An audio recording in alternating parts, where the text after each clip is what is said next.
Hello everyone, how are you doing? This is MD Tech here with another quick tutorial. In today's tutorial, I'm going to show you guys how to download and install DirectX 12 on your Windows 10 and Windows 11 computer. So this should hopefully be a pretty straightforward process here, guys, and without further ado, let's go ahead and jump straight into it. So all you have to do is open up your web browser of choice. I'm going to open up Microsoft Edge for today's tutorial, but you're welcome to open up a different web browser if you so choose. And you want to search for DirectX 12 download.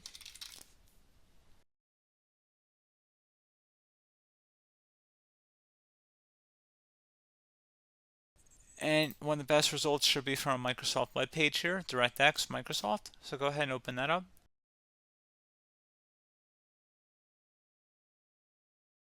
And then just give it a second here. It should begin automatically downloading, and you can see it has finished downloading.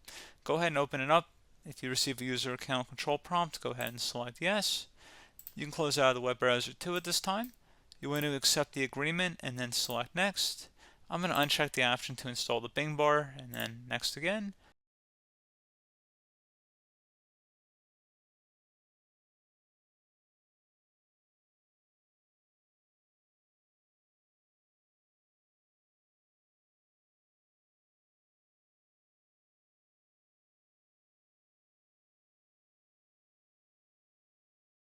And select next again. It's about 93 megabytes in size.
Okay, so once that's done, select finish. Would recommend restarting your computer, but that should honestly be about it at this point. So as always, thank you guys for watching this brief tutorial. Do hope I was able to help you out, and I do look forward to catching you all in the next tutorial. Goodbye.